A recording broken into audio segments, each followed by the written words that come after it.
All right, y'all. So I'm Jalen. Welcome to my YouTube, and today we will be doing a reaction video on some dude who said he killed his wife, but the police said she was still breathing. So this shit is about to be crazy. So y'all rock with me. Make sure you like, comment, subscribe, all that good stuff. And here we go. Let's do it.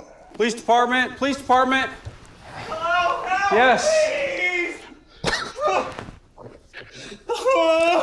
I'm sorry, I didn't mean to do that. This is 37-year-old Jimmy Allen. Jimmy just discovered his wife's body in the basement of their Michigan home. 18 minutes earlier, he placed this 911 call. Okay, what's going on there? She's in the basement. Somebody called Hold her up. I tried to give her CPR. I pulled her up. The dispatcher instructed Jimmy to continue giving Amy CPR while several units rushed to the scene. Officer Ben J. Horn was the first to arrive. Despite the desperation in Jimmy's voice during the 911 call, it was eerily silent as Officer Horn approached the residence.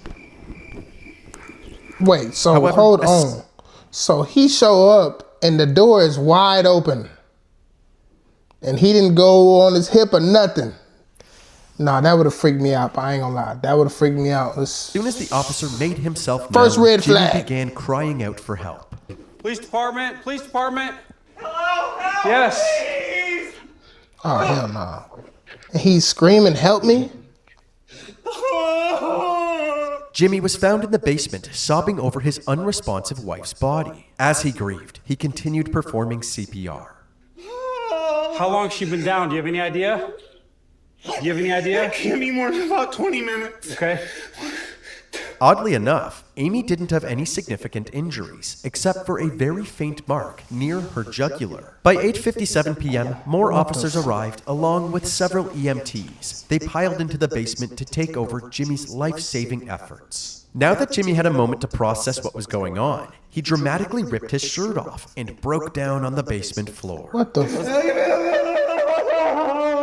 He was able to quickly compose himself and continued to observe the EMT's aid. Yeah, off rip, I would have been like, yeah, this dude is nuts. What the why are you reacting? I mean, I get it. If your wife died, then you're gonna have a reaction, but why is he ripping his shirt off and face down on the floor with, I don't know. Anyway. Amy. Jimmy alternated between complete composure and emotional outbursts several times. You want to come upstairs with me real quick? Okay. As you can see, Jimmy seemed calm as he walked up the basement stairs, but as he entered the kitchen, he unleashed his wrath onto an unsuspecting bowl of potato chips. The officers weren't sure what to make of this erratic behavior, especially since they had no clue what led up to the discovery of Amy's body. Did she make any statements at all? Jimmy gave the officers a quick summary of his and Amy's night. At around 6:30 p.m., the couple dropped their daughter and her friend off at a nearby high school football game and then headed downtown for some drinks. While at a bar, they got into an argument and Amy ended up walking home alone while Jimmy drove home in their car. When Amy got back home, the arguing continued, so he left her alone to cool off. He went upstairs and threw on the Jim Carrey film Ace Ventura. When it was time to pick up their daughter, he went to check on Amy again. Was I just irritated and I didn't hear anything, so I went back down to check on her. And Jesus. Does Amy have? Nah, his ass crazy. He went up there and started plotting her murder, plotting her death. He ain't watching no damn Ace Ventura. This nigga's crazy. A history of anything like this? Nothing in her background at all. Ever. Okay. The officers found it strange that Amy would escalate things to this degree out of nowhere, but nobody seemed as shocked as Jimmy. I'm hoping I wake up, dude. Unfortunately for Jimmy, this was a nightmare that he wouldn't be waking up from. But suddenly, an EMT emerged from the basement with a glimmer of hope. Huh? What? Says she's fighting. No. What the? Oh, hell nah. So, I don't know about y'all, but I feel like whenever somebody has a weird reaction like that so the police officer says she's fighting. But look at his reaction though. Look at his reaction whenever he says that. Look, watch. What? Says she's fighting. Dude, what in the fucking hell? How is this fighting happening? What the fuck is he talking about? The EMTs were able to reestablish a faint pulse, so Amy was still clinging to life. You're supposed to But be when happy Jimmy it's your realized that his wife. wife was still Brother? breathing, he seemed frustrated by this promising news. His reaction immediately set off red flags for the officers. Yeah. Jimmy then left the room momentarily to grab a new shirt, and when he came back, he called his daughter Ashley to inform her of the emergency. We had an emergency. Don't go anywhere. There's an emergency. Don't go anywhere. I'll talk to you in a little bit. Jimmy didn't want Ashley to panic over the phone, so he kept his composure and didn't share any details of what had happened. But right after that phone call, he called his parents and spilled his heart out. Oh, I don't know what to do, Mom. I don't know what to do.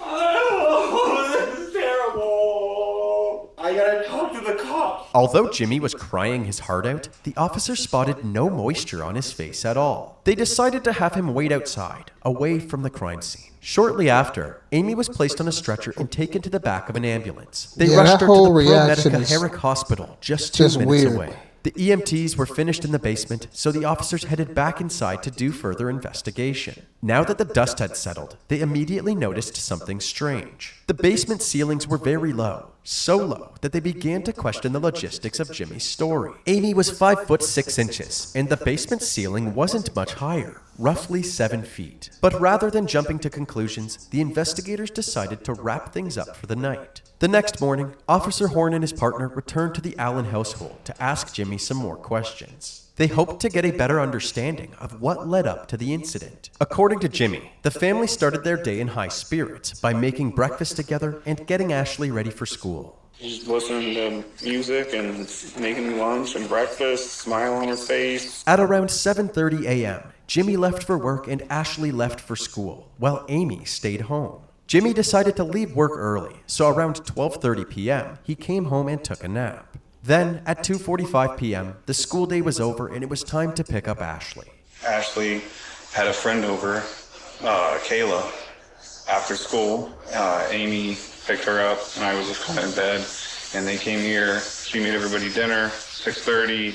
We rolled out to take them to the game. After a nice family dinner, everybody hopped in the car and drove to the Tecumseh High School for the football game. As mentioned before, Jimmy and Amy dropped off the girls and decided to head downtown to go bar hopping. They first went to Ember's Bar and Grill, then to JR's Hometown Grill and Pub shortly after. Investigators would later confirm this part of Jimmy's story by obtaining the security footage from JR's. Apparently, nothing seemed out of the ordinary until Jimmy brought up the idea of selling their house and moving down south. Since the family had just moved to Michigan from Florida 1 year earlier, Amy was not fond of this idea. She began texting someone on her phone and became dismissive of Jimmy's comments. She said a couple of times that, oh, that's not going to work. And she's normally positive and was sort of down and negative. And we started to disagree about it. And she's like, I hope that works out for you. Ding, ding, ding. So this is where all the bullcrap starts, and it's probably the reason why he ends up killing her, because she doesn't want to move, but it's probably more than that too. So let's see. What do you mean, me? I'm talking about our life. And this isn't hardcore planning. This is like you talking about, our future. And she just, well, I hope that works out for you. Jimmy said that this comment sparked an argument between the two. By the time they left the bar, things were very tense. Amy decided that she would rather walk home than sit with Jimmy any longer. This was also confirmed by this surveillance footage, which captured Amy walking down the street, heading in the direction of their house. Amy arrived home at 7:58 p.m. She grabbed an extension cord and then went down to the basement. At 8:05 p.m., Jimmy decided to go check on her. An extension cord. Louie, one of our cats, And what the hell are you doing in the basement? Apparently, Amy was angry at him for slamming the door in her face as they left the bar. But according to Jimmy, it was just an accident. He did forget to hold the door for her, but he didn't slam it intentionally. Amy didn't believe that it was an accident, so she started throwing insults at him. And the two proceeded to argue for about 10 minutes. Nothing good was coming from this argument, so Jimmy went back upstairs, leaving Amy in the basement with the extension cord. About 25 minutes later, at 8:40 p.m., Jimmy realized that it was time to pick up Ashley from the football game. Before he left, he went back to the basement to squash the beef with Amy. And immediately do that and started, check for a pulse. When I glanced down there, I saw there looked like a upturned kitty litter pail. Huh. Because I'm like, like I said, it was just Sure. The officer asked if there were any signs that something like this might happen, but Jimmy said that he could never have seen this coming.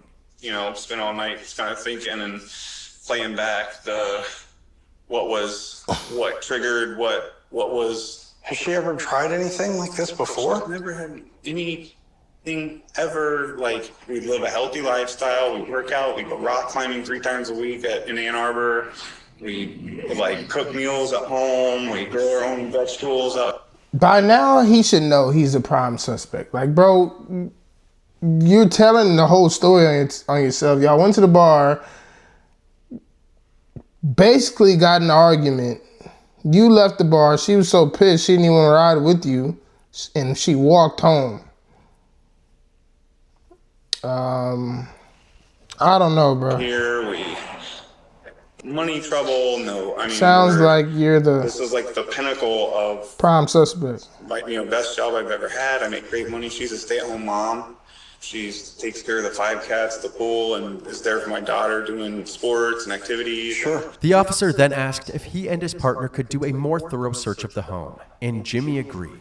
With the help of their new recruit, Louie, Jimmy's cat, the officer scoured every room in the household, hoping to find any clues that could explain last night's incident. They weren't able to find any bombshell evidence, but they did collect several items that belonged to Amy, including her computer and cell phone. Following their search, Officer Horn headed back outside to speak with Ashley. She was visibly shaken up by the incident. Officer Horror. I'm sorry, I just heard that for the first time. But the detectives needed to know if Amy and Jimmy had a history of violent altercations. Were your mom and dad fighting at all yesterday that you recall? No, everything was normal when I left. When you left? Okay. Is there a history of the, fighting or arguing or anything like that? Nothing ever? Okay. The officer also asked about Amy's state of mind, but Ashley said that even though her mom was a deeply introverted person, she had always been emotionally stable. This interview wasn't as fruitful as the officers had hoped, but shortly after, they were approached by several of Amy's family members. They said that Jimmy waited 14 hours to tell them about the incident. As soon as they heard the news, they rushed over to the police department because they had an abundance of useful information for the police. The investigators learned that back in 1997, when Amy was just 13, she had a son named Caleb. Her parents looked after Caleb while she attended high school in Ocala, Florida. By the end of high school, she began dating Jimmy, who had no problem becoming a father figure to Caleb. When Amy... Shout out to Ocala, man. I used to live out there in Orlando, so I know a little bit about that area. It's crazy people in Ocala, in Florida in general, but yeah, for sure. Was 19, they had Ashley, and from that point on, Amy stayed home to take care of the kids while Jimmy worked. However, according to Amy's family, this wasn't her choice. They believed that Jimmy was a controlling husband who didn't want Amy to become financially independent. He would monitor everything the family did, from their social media activity to what they were eating throughout the day. He would also discipline the kids if he believed they were misbehaving, frequently taking things too far. Whenever Amy stood up to Jimmy, her opinion didn't seem to matter. Whatever Jimmy wanted, Jimmy got. So when Caleb turned 17, he left to stay with his grandparents. Jimmy retaliated, telling Amy that she was no longer allowed to speak with her family, including Caleb. One of the last times Caleb saw her was at his high school graduation a year before the incident. But other than that, Amy had minimal involvement in Caleb's life. All of this evidence was extremely damning for Jimmy. It wouldn't be a surprise if an abusive and controlling husband tried to murder his wife. But if the all. police wanted to bulletproof their case against Jimmy, they needed to answer one big question.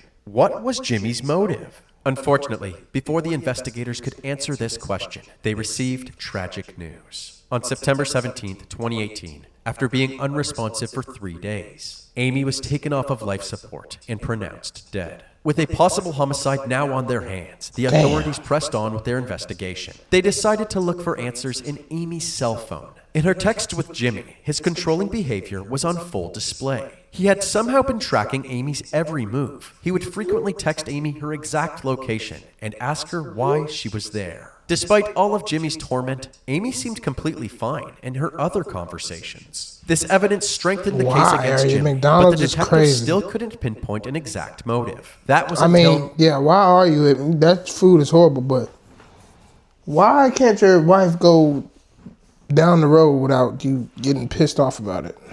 They looked through a conversation with a man named George. George was a married man from the East Coast that Amy had met online and had been texting for the past 3 years. Based on the explicit content of the messages, it was clear that they were having an affair. Even on the day of the incident, Amy and George were consistently texting and calling each other. While Amy was having dinner with her family at 5:07 p.m., George texted her saying, "I wish we could be together right now." At 5:29 p.m., Amy responded with, "I'm excited to see you again." And remember when Amy began texting somebody during the argument at JR's Grill and Pub? It turns out that she was texting George, even with Jimmy sitting directly beside her. From these findings, a new theory emerged. Dang. Perhaps Jimmy had caught a glimpse of these text conversations and was overcome with anger, which ultimately led to him attacking Amy in the basement. The investigators were eager to ask Jimmy some more questions, but they ran into a small problem. Jimmy was nowhere to be found. It turns out that just a few days Jimmy after the gone. incident, Jimmy and Ashley packed their belongings, including their 5 cats, and headed back to their hometown, Ocala, Florida, to stay with family. Thankfully, the authorities were easily able to get in touch with Jimmy to arrange another interview. He told them that he would be back in Michigan in a few weeks to grab some of his stuff. Since the Tecumseh Police Department had limited personnel and resources, the Michigan State Police had taken over the investigation, and Detective Larry Rothman was put on the case. 1 month after Amy's death, he met Jimmy at the station for a formal interview. During his stay in Florida, Jimmy had plenty of time to reflect on his relationship with Amy, and he was forthright with the detective about his shortcomings. I wasn't so inner focused and self-focused. Maybe I could have seen things that were going on that maybe could have clued me into what my wife was in so much turmoil that I couldn't even see it. I mean, that's how it feels. Like, I don't even know who I am. It's hard to believe this statement from Jimmy, because moments later, when asked to describe himself, he gives an awfully detailed answer. Describe yourself. What kind of a person are you? I would say I'm a type A personality. I like Type structure, A personality. organization. I'm ambitious. Always seeking to improve myself and others around me. That's why all this is so crushing to me, is because like I had really taken measures in the last couple of years to like make sure that myself, my family were like mentally fit, like mentally healthy, like pursuing things that not only get you physical, like, but helping others, being kind, making it, like I said, making the same thing, that type of person, making a positive impact on people. Without a doubt, Jimmy's obsession with creating the perfect family was immensely toxic. However, Jimmy seemed to take pride in this toxic behavior, framing it as a strength. He believed that his role in the family was to hold them to a higher standard. No matter how much Jimmy painted himself as an upstanding family man, the detectives weren't buying it. Looking back now, where you're at now, does anything pop out at you? Oh yeah, yeah. There's, I mean, my wife had some issues, and What kind of issues? she struggled from like social anxiety. So, she's been like that for years. She's just extremely shy, introverted person. She never developed relationships. Even when we were in Ocala, she didn't have any friends. She was playing like video games compulsively, that World of Warcraft thing. I got out of hand, and so she just sort of started isolating herself. And so I had taken measures when we got up here to help her break out. Jimmy is painting himself as a valiant savior, guiding his wife away from her bad habits towards a healthy lifestyle. But as we mentioned earlier, everybody who was close to Amy said that Jimmy was the main cause of her isolation. While asking Jimmy about infidelity in the relationship, he revealed that Amy wasn't the only one cheating. There was one time when I went to the Isle of Man and hooked up with this chick. Anytime during your marriage, do you know if she was unfaithful to you? I don't think that would be possible. Why is that?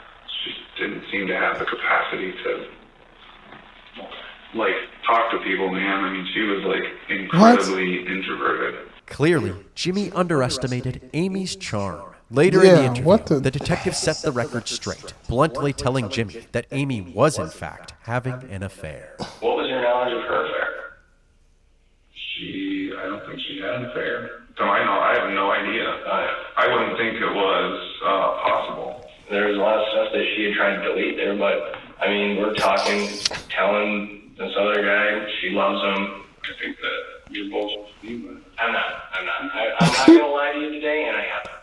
So I'll just tell you right now, I believe it. Jimmy seemed to be in denial, so the detective printed off some excerpts He knows, from that's Amy's why he killed her. conversations with George, some more risque than others. And then the chats lead up to the 14th, the same day that this happened. Clearly there was something going on between these two people.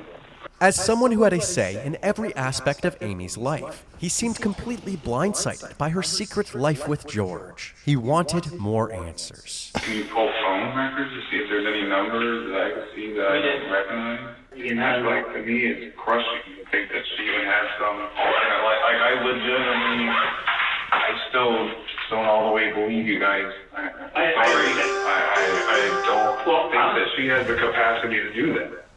Like I said, this is the most shocking, I can't even process it. In a last-ditch effort to elicit a confession, the detective asked Jimmy if he would take a polygraph test. Jimmy agreed and maintained his innocence the entire time. Ultimately, the test results were inconclusive. The detective wrapped up the interview, less certain about Jimmy's involvement than before. Jimmy was allowed to leave, and he went back to Florida later that day. The police struggled to find any new leads, so they had no choice but to wait for the medical examiner to release Amy's autopsy report. That day finally came, 3 months after Amy's death. It was confirmed that the cause of death was strangulation asphyxiation, but the manner of death was undetermined, requiring additional investigation. The ball was back in Detective Rothman's court, but finding more evidence to determine whether or not this was a homicide was easier said than done. He meticulously looked through all of the evidence, including the body cam footage. He stumbled upon the moment that Officer Horn noticed how low the basement ceiling was, and he suddenly had an idea. Rothman reached out to a forensic engineering lab in Michigan and asked them to recreate the scenario Jimmy had supposedly stumbled upon. After many months of preparation, testing, and analyzing the results, the lab determined that under the same This shows y'all, man. You can't get away with nothing no more. You can't get away with nothing no more. They doing tests and reenacting the scene and swiping and all type of stuff, man. Like, you might as well go to work, come home, take care of your family, because all that criminal stuff is over, man. They got too many cameras, too many ways to do too many things and catch you up. Circumstances, her feet would have made contact with the ground. A different forensic pathologist reviewed the same test results, and they determined that her manner of death must have been a homicide. On October 16, 2020, Jimmy was charged with 1 felony count of open murder. This meant that if the case went to trial, it would be up to the jury to determine the degree of homicide Jimmy is guilty of, anywhere from involuntary manslaughter to first-degree murder. By this point in the investigation, it appeared that Jimmy, who was still staying with his parents in Florida, had moved on entirely. In fact, he even had a new fiancée, and their wedding was just 5 days away. But before they could tie the knot, Jimmy was arrested and extradited back to Michigan. Once he was booked into jail, he was brought into a room to have his charges explained to him. When told that he could contact the investigators if he had any questions. I know when his wife found out or his soon-to-be wife found out that he was a killer of his ex-wife, I know she was tripping and probably happy that that marriage, or, you know, that wedding didn't happen. Jimmy said something peculiar. If you have any questions, feel free to get a hold of us, or they can contact us. Okay? It's how you sleep at night. Oh, Well, I guess I don't understand that question. okay. A few weeks later, at his arraignment hearing, Jimmy pled not guilty. His bond was set at $10 million, and he was put behind bars. Leading up to his trial, his defense attorney Daniel Guerin released this statement. Mr. Allen vehemently asserts his innocence in this case, as he had absolutely nothing to do with Amy Allen's tragic death. He cooperated with police throughout the 2-year investigation and provided evidence and statements showing his innocence from the very beginning. He has been in jail for nearly a year for a crime he did not commit, and he misses his family dearly. He is looking forward to the evidence finally being shown to a jury of his peers, so Then they who can killed see her, bro? clearly that he is innocent and did absolutely nothing wrong. In September of 2021, 3 years after Amy's death, his trial began. Prosecutor Angie Borders kicked off the opening statements. She said that her team was confident that the evidence would point the jury to a guilty verdict. Defense attorney Daniel Guerin delivered the defense's opening statement, saying that there was no substantial evidence to support the prosecution's theory, and their case did not add up. The people want you to believe that Jimmy Allen, for reasons nobody explains or guesses or understands why, snaps after 15 years of marriage, brutally kills his wife, goes up into cover-up mode, does all of this cover-up, and then gets the police there at 8:52 to start showing them evidence of this hanging. They also pointed to Jimmy's search history that night, suggesting that murder was the last thing on Jimmy's mind. The phone searches they get from Jimmy's phone that shows that he's looking at searches for Jim Carrey movies and other Showtime shows, the exact shows that he had told police that night that he had watched. One of the key witnesses for the prosecution was Amy's son Caleb. He told the court about an altercation with Jimmy while he still lived at home. I stood up, pushed him against the wall, and there was a second of fear that came over me, and I realized what I was doing, and I let up, and then I was spun around, or maybe I turned around, and then I was choked from behind on the floor for multiple seconds. It felt like forever during the incident, and I was gasping for air, grabbing for anything, trying to get away from him. This story suggested that Jimmy had a history of choking people when he got angry. If he was willing to choke Caleb, it's reasonable to assume that he was willing to choke Amy as well. Several witnesses that were at the scene that night were also called to the stand, including first responders and neighbors. They all testified that Jimmy's over-the-top reactions seemed like he was putting on an act. Bro, if your neighbors know your reaction to how you treat your family, that's very telling. Like, you must be a wild man. Like, something's going on up here for you to be that noticeably just, you know, controlling. How do your neighbors know what y'all are doing? Jimmy's behavior throughout the body cam footage supported this. There were several moments where he would be sobbing uncontrollably, but would instantly compose himself to answer the officer's questions. I gotta talk to the cops. On top of Jimmy's questionable behavior, Officer Horn also noted that Amy's injuries did not align with Jimmy's story. You know, I was definitely looking for any injuries, whether it be from a hang or otherwise, and I really didn't see any sort of the typical injuries that I normally would have seen in a hanging, so I definitely took note of that. Later in the trial, a hospital staff member that treated Amy agreed with Officer Horn's observations, saying that the lack of external injuries suggested foul play. No visible injuries. No visible injuries. Is that strike you as odd? It was a red flag. One witness that nobody expected was none other than Mystery Man George. And was there an occasion where you came to know a person like Amy Allen on the internet? Yes, we spoke online often. We talked about life. We also, there was a little bit of sexual content. That's what we talked about. For the most part, George and Amy communicated through text and video calls. But the more they got to know each other, the more eager they were to see each other in person. Excuse me. Now, have you ever met Amy in person? Yes, twice. The first time the two met up was in spring of 2017 to grab some coffee. The second time was several months later when Amy met George in a hotel room. I was here for work, and she had some free time, so she came to the hotel. So you're at a hotel? Yes. Did things that happen at a hotel happen at that hotel? Some things, yes. Apparently, George and Amy's love for each other only grew as time went on. Even on the day of her death, Amy showed no signs of wanting to slow down. I wrote, "I love you." And I wrote, "I want more of you." And she wrote, "I love you too. I'm ready to spend time with you in person." And I wrote, "Good. Let's do it."